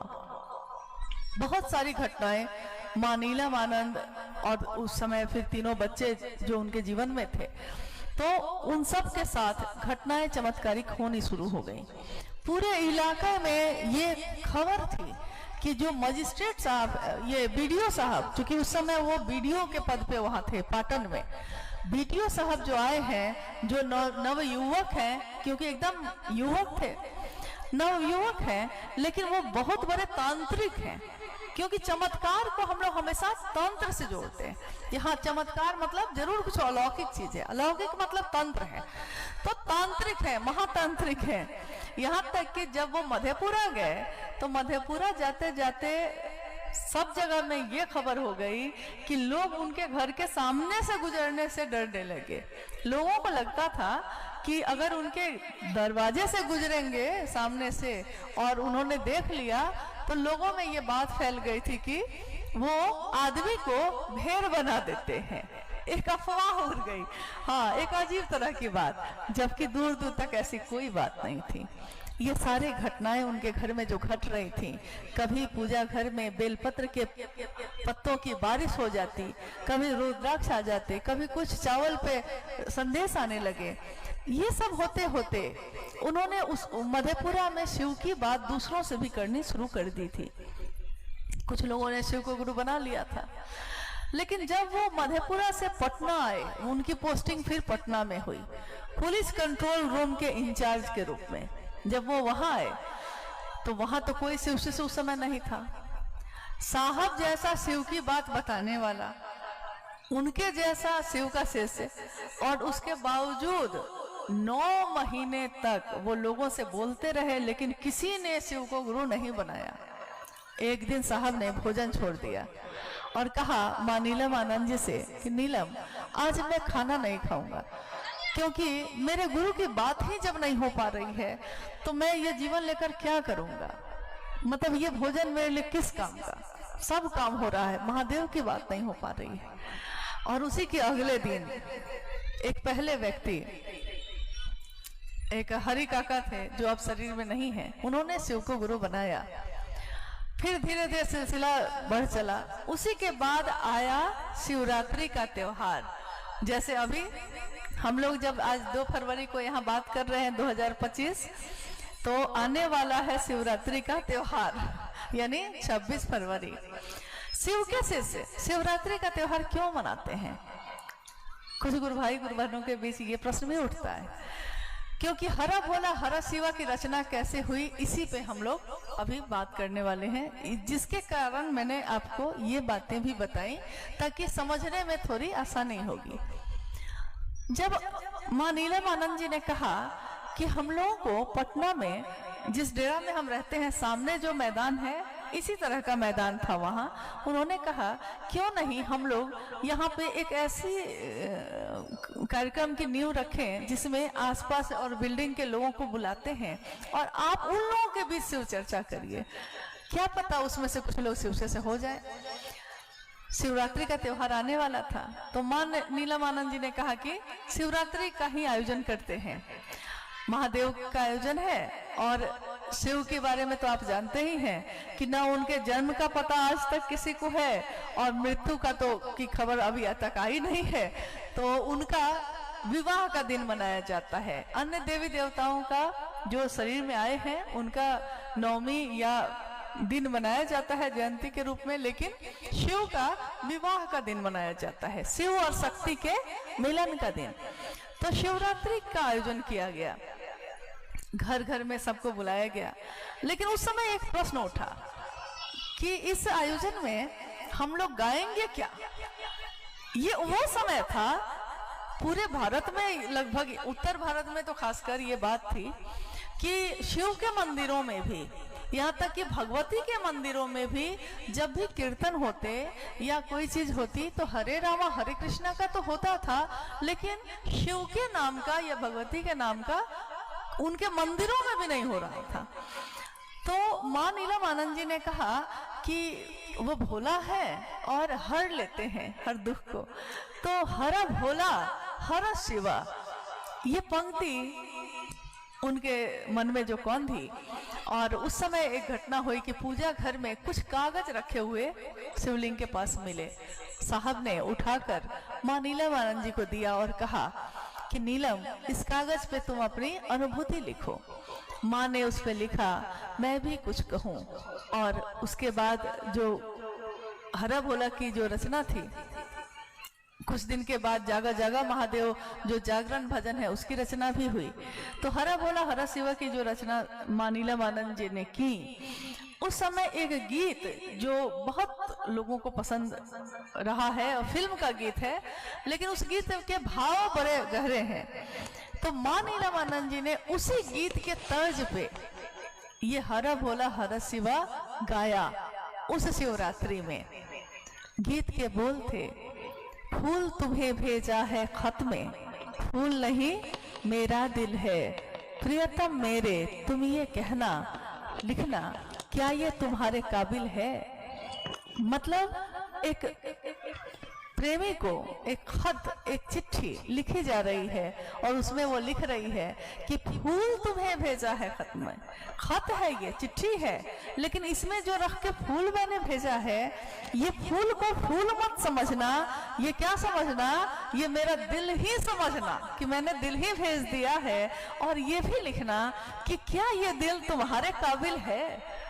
गीत के बोल फिल्मी थे, लेकिन भाव शिव के शिष्या नीलम आनंद के थे।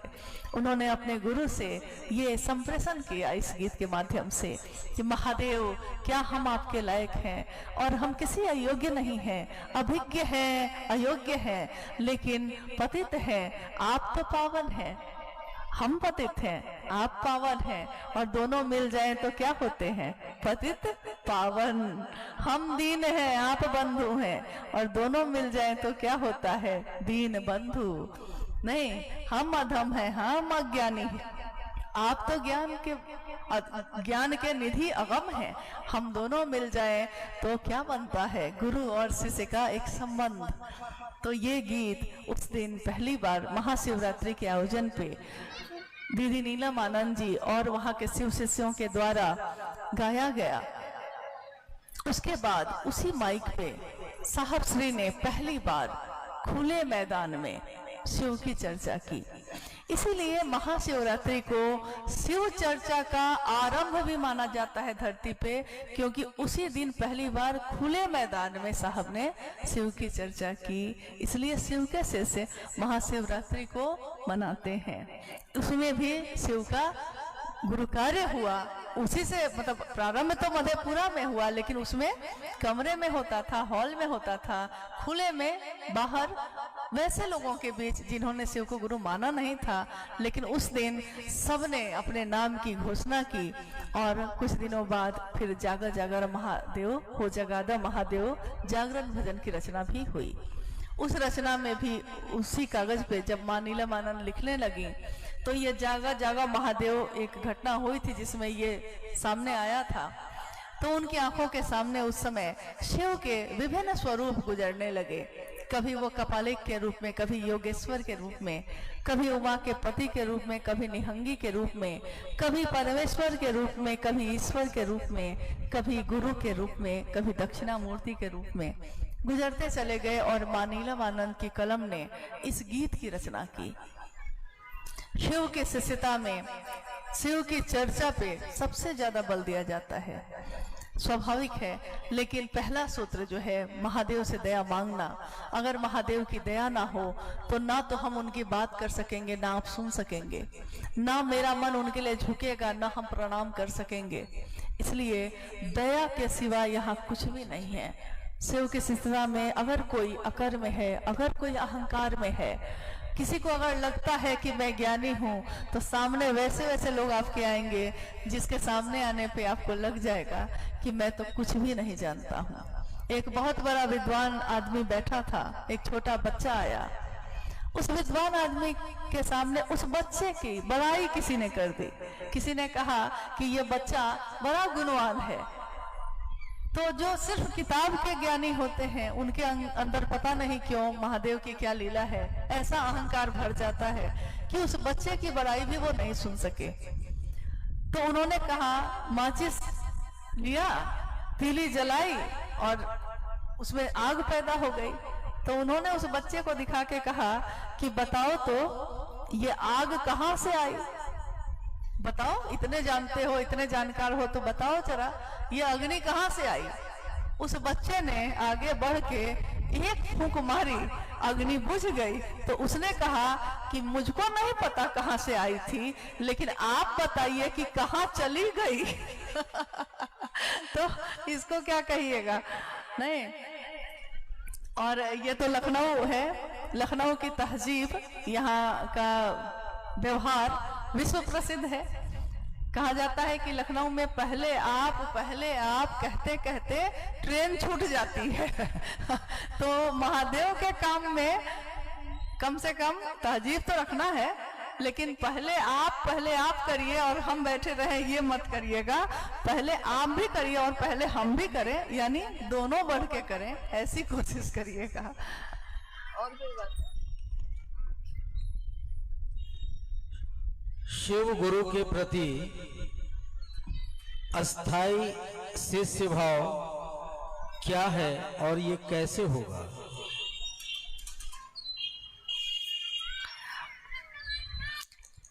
ये जो जिज्ञासा है कि शिव के लिए अस्थाई शिष्य भाव क्या है और कैसे होगा। अस्थाई उसको कहते हैं जिसमें परिवर्तन ना हो। मेरे आने से पहले एक गुरुबहन है नीलम जी, जो भजन गा रही थी, गीत थे, सत्यम शिवम सुंदरम। महादेव के लिए ही एकमात्र ये कहा गया कि हमारा आपका सत्य बदलता है। आज जो हमारा सत्य है कल बदल जाता है। आज हम जवान हैं, कुछ दिनों के बाद हम वृद्ध हो जाते हैं। आज बच्चा है, वो जवान हो जाता है। हमारी आंखों के सामने ही कोई पौधा बड़ा होता है, हर दिन हम उस पौधे को देखते हैं, लेकिन वो कैसे बड़ा होता है उसकी सच्चाई रोज बदल रही है। हमारी आंख उसको नहीं देख पाती। हमारा ही बच्चा हमारी आंखों के सामने पैदा हुआ था और जवान हो गया, मेरी आंखों के सामने हुआ, लेकिन वो कब हो गया, कैसे हुआ, उसका सत्य प्रति क्षण बदलता रहा मेरी आंखों के सामने, हमको दिखाई नहीं दिया। आज जिसको मित्र कहते हैं कल उससे दुश्मनी हो जाती है, और कल जिसको देखना भी नहीं चाहते हैं आज वो दिल से सबसे ज्यादा करीब हो जाता है। हमारी सत्यता हर पल बदलती है, हमारी सुंदरता भी बदलती है।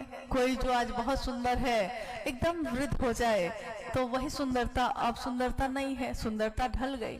गुलाब का फूल आज खिला है, सुगंधित है, सुंदर है, लेकिन 2 दिन बाद उसका जीवन खत्म हो गया तो वो झड़ गया।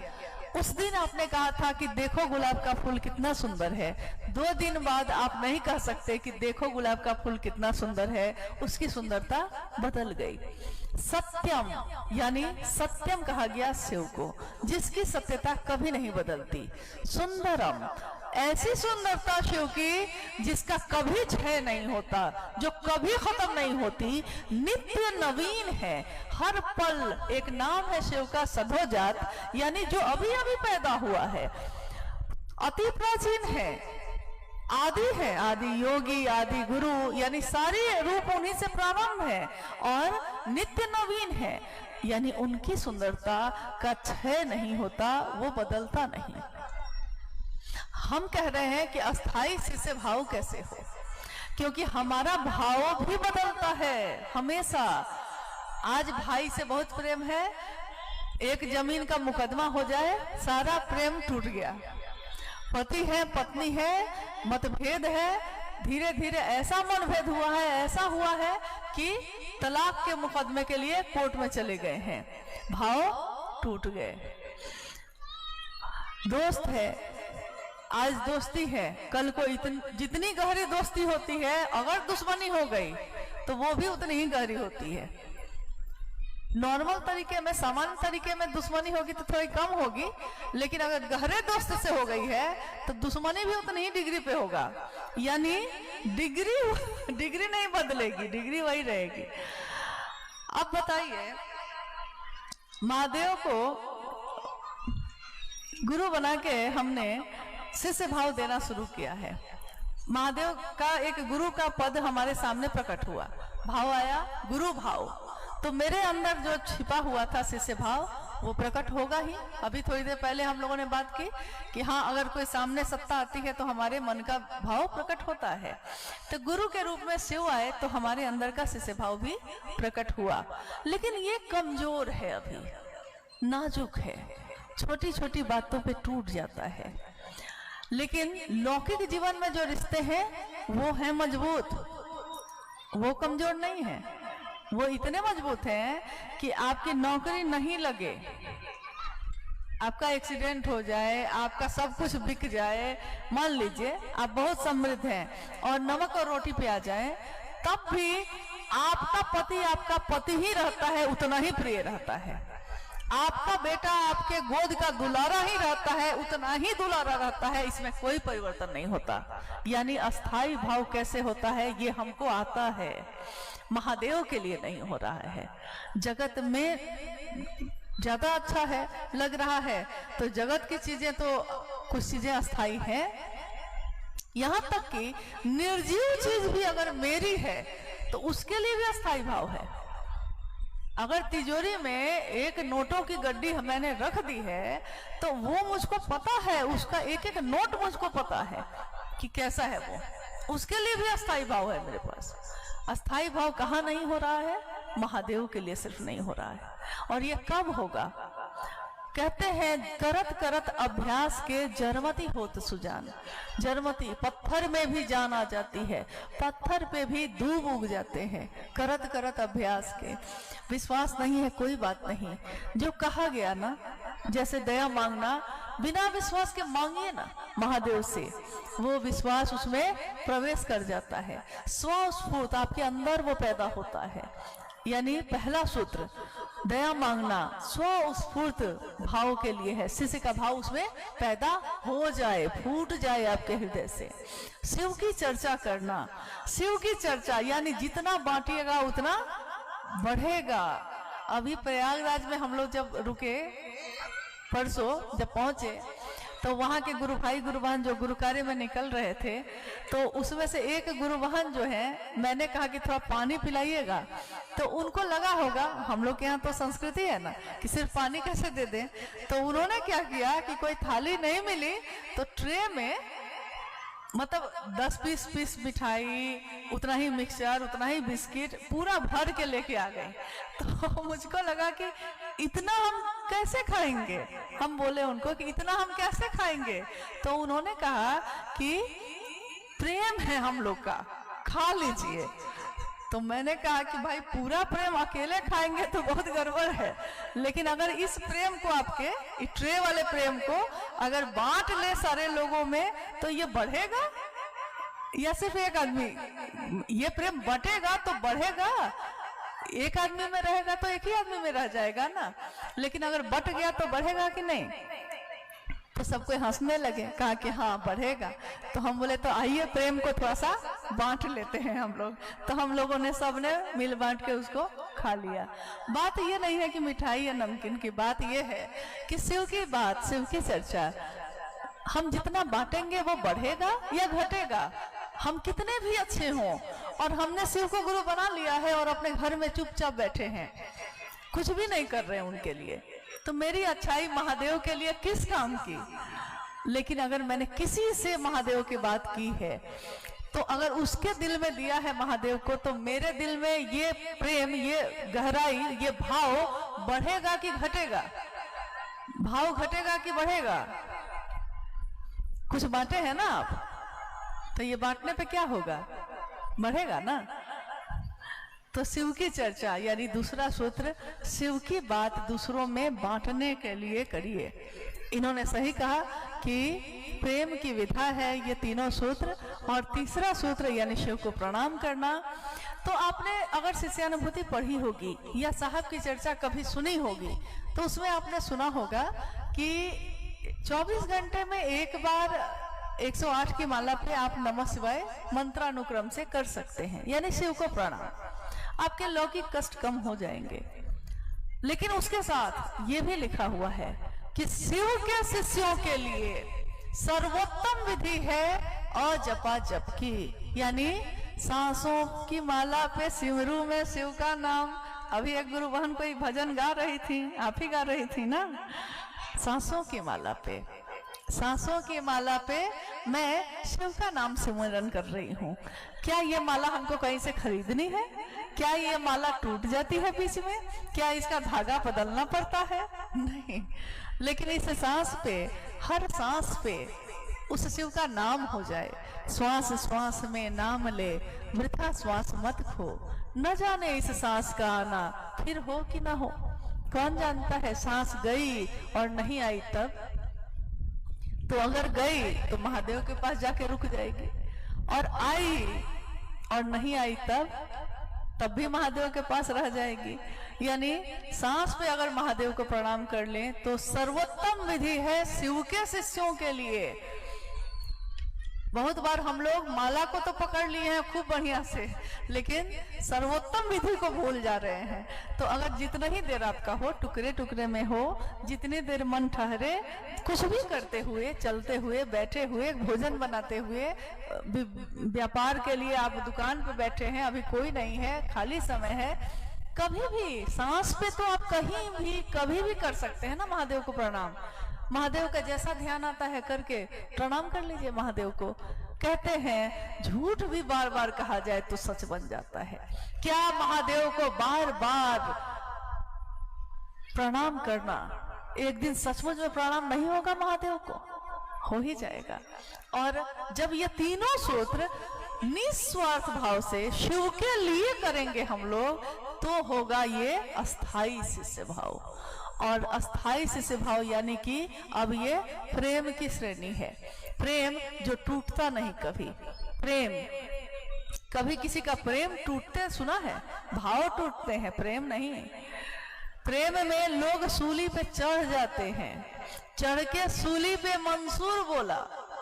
एक मंसूर का जिक्र आता है कि जिसने बादशाह को कहा कि नहीं, तू खुदा नहीं है, खुदा तो कोई और है, अनद है, अंदर से बोलता है मेरे। लेकिन बादशाह तो राज्य में अपने कहवाए हुए था कि मैं ही खुदा हूं। तो उसको, मंसूर को सूली पे चढ़ा दिया गया सबके बीच। और कहते हैं सूली पे चढ़ के भी मंसूर ने कहा कि इश्क है ये। चढ़ के सूली पे मंसूर बोला, इश्क है ये, तमाशा नहीं है। ये तमाशा थोड़े ही है कि खत्म हो जाएगा, ये तो इश्क है, इश्क बदलता नहीं है। किसी लड़के से किसी लड़की को हो जाए, समाज छोड़ देती है, परिवार छोड़ देती है, दुनिया छोड़ देती है, लेकिन उसको नहीं छोड़ती। प्रेम चाहे लैला का मजनू से हो जाए, हीर का रांझा से हो जाए, मीरा का कृष्ण से हो जाए, या शिष्य का अपने गुरु से हो जाए, प्रेम बदलता नहीं है। और प्रेम यानी अस्थाई शिष्य भाव। फिर वो ठहर जाता है अपने गुरु के लिए। फिर वो दूसरों के मन को रखने के लिए गुरु से बेईमानी नहीं करेगा। दूसरे मुझसे खुश रहे, दूसरे मुझसे खुश रहे, इसके लिए वो गुरु के कार्य में कोई समझौता नहीं करेगा। लोग छोड़ देंगे तो छोड़ देंगे, यहाँ कौन किसके साथ कब तक है, ऐसे तो छोड़ना ही है, सब छोड़ते ही हैं एक दूसरे का साथ।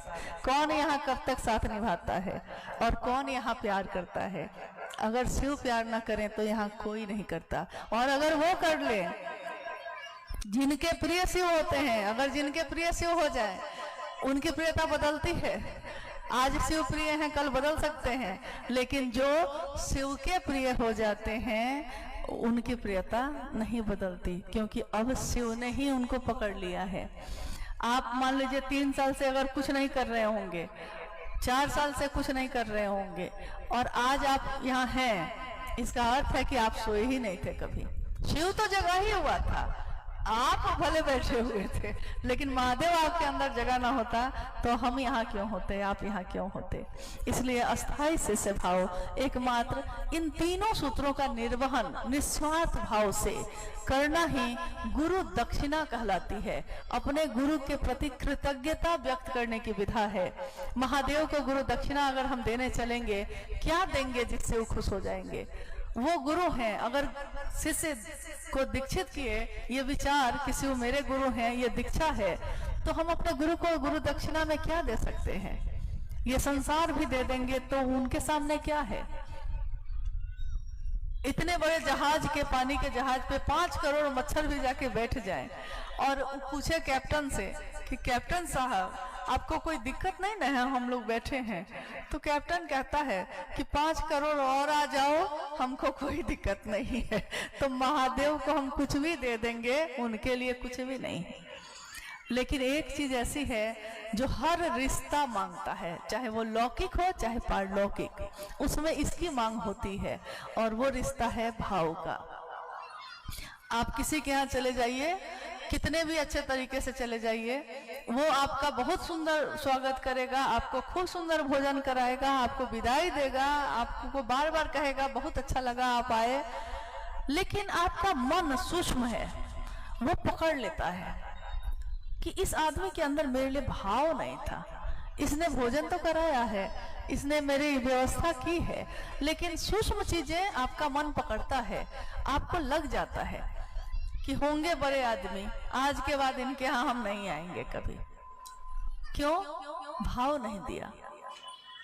और किसी की झोपड़ी है, 2 रोटी है, लेकिन उसने प्रेम से खिला दिया है, भाव दिया है वहां, तो आप बार बार जाते हैं उसके यहाँ। भाव जब आप मांगते हैं रिश्तों में, तो महादेव के लिए जिस दिन अस्थाई शिष्य भाव हो जाएगा, वो महादेव आपके लिए क्या नहीं करेगा। खैर महादेव तो ऐसे भी करेगा, ऐसे भी करते हैं वो, अहेतु की दया है उनकी।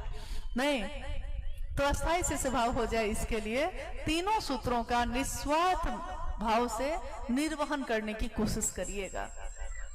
बाकी सब काम में तो हम लोग का स्वार्थ होता ही है, कम से कम इसमें हो जाए क्या। हाँ, एक अंतिम जिज्ञासा, महादेव को अपना गुरु बनाया है, शिव चर्चा में भी जाते हैं, ई महादेव अपने क्यों नहीं लगते हैं? ई महादेव, हाँ, महादेव अपने कैसे लगेंगे?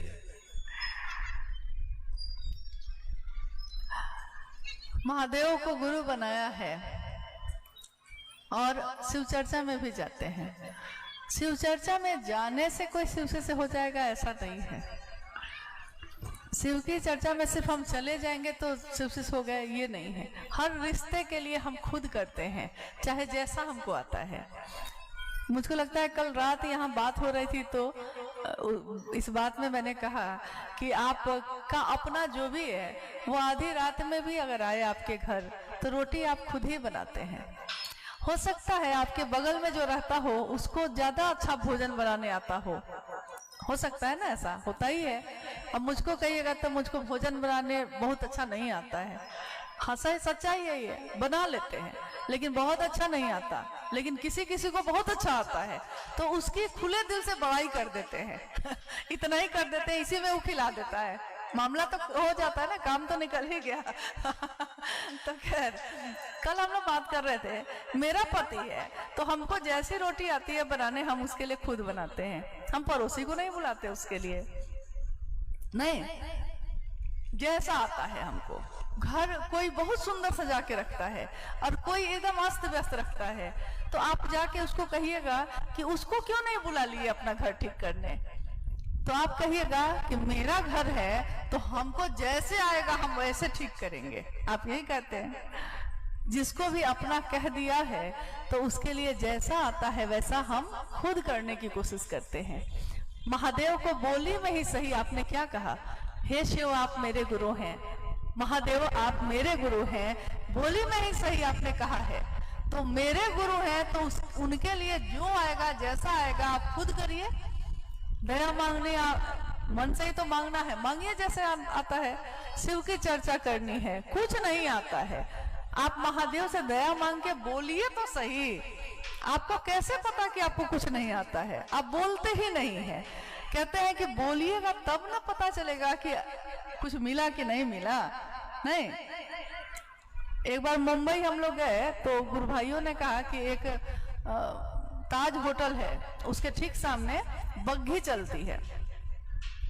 तो उस दिन पता नहीं कोई ओकेजन था और दूर दूर तक जो है सवारी बंद हो गई थी, तो बाकी लोगों को पैदल चलना पड़ रहा था और विशेष लोग जो थे वो बग्घी पे जा रहे थे। तो बग्घी बहुत महंगी थी, संभव नहीं है सामान्य आदमी के लिए उसको लेना। 2 मित्र भी जा रहा था उसी में। तो एक मित्र ने कहा कि ये जो जा रहा है सामने बग्घी वाला लोग, ये लोग से हम लोग कहते तो हम लोग को भी नहीं बैठा लेता। तो दूसरा बोला पागल हो, बड़े बड़े लोग हैं, हम लोग को कहाँ बैठाएंगे, कहीं पता नहीं हम लोग को कुछ बोल नहीं दे। लेकिन पहले वाला बोलता रहा, एक बार बोल के देखते हैं, एक बार बोल के देखते हैं।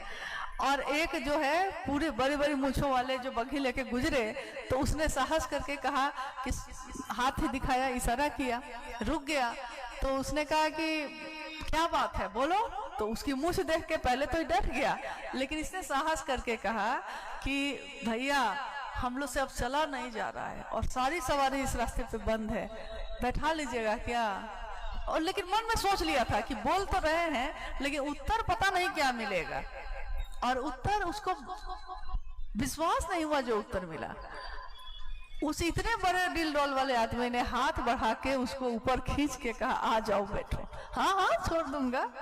देखिए, अगर उसको देख के उसने सोचा होता कि क्या पता मेरे कहने पे मानेगा कि नहीं, तब तो पैदल चलते रहिए।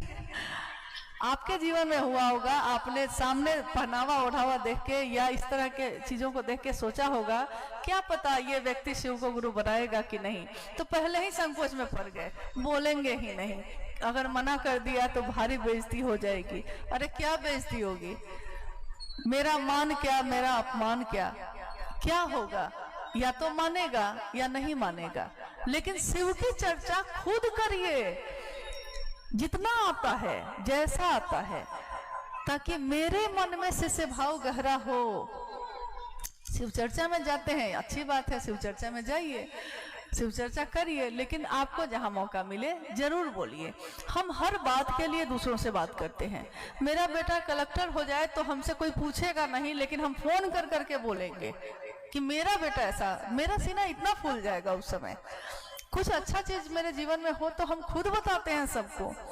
अगर मेरे मन में ये स्वाभिमान ना हो, मेरे मन में इस बात का गर्व नहीं है कि मैं शिव का शिष्य हूं, तो हम दूसरे के अंदर ये गर्व कैसे पैदा करेंगे।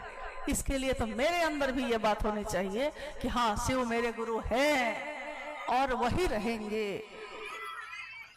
तभी ना आप दूसरे के अंदर भी दे पाइएगा, जो आपके दिल में होगा वही ना दूसरे को दीजिएगा।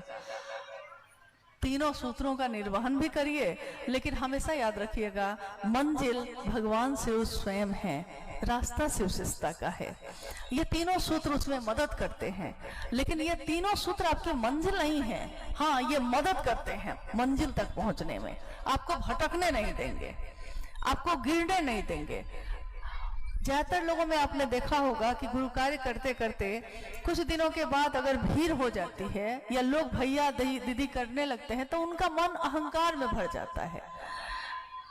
लोग कहते हैं कि अरे इतना शिव का काम करता है, वो अहंकारी कैसे हो गया। लेकिन साहब श्री हरिंद्रानंद जी ने स्पष्ट इस बात को कहा।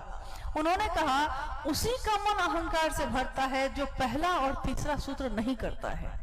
अगर पहला और तीसरा सूत्र करते हैं हम और दूसरा सूत्र भी करते हैं, तो दूसरे सूत्र के बाद भी हमारा मन संतुलित रहेगा। लेकिन सिर्फ शिव की चर्चा करते हैं और दया नहीं मांगते, प्रणाम नहीं करते महादेव को, तो हमारा मन को उतना ही ये खतरा भी पैदा करता है, क्योंकि हमारे मन को अहंकार से भी भरता है। हम हैं कुछ, इतने लोग हमको जानते हैं, हम इस इलाके के वरिष्ठ गुरु भाई गुरु बहन हैं, लेकिन फिर किसी को आप देखिएगा कि वो झुकता है, सबको प्रणाम करता है, सबसे आग्रह करता है कि आइए गुरु का काम में बढ़िए, आप पढ़िए, हमको खुशी होगी। यानी उसका चरित्र ये बता रहा है, उसका आचरण ये बता रहा है कि उसने तीनों सूत्रों का निर्वहन किया है। तीनों सूत्र आपके मन को संतुलित रखते हैं।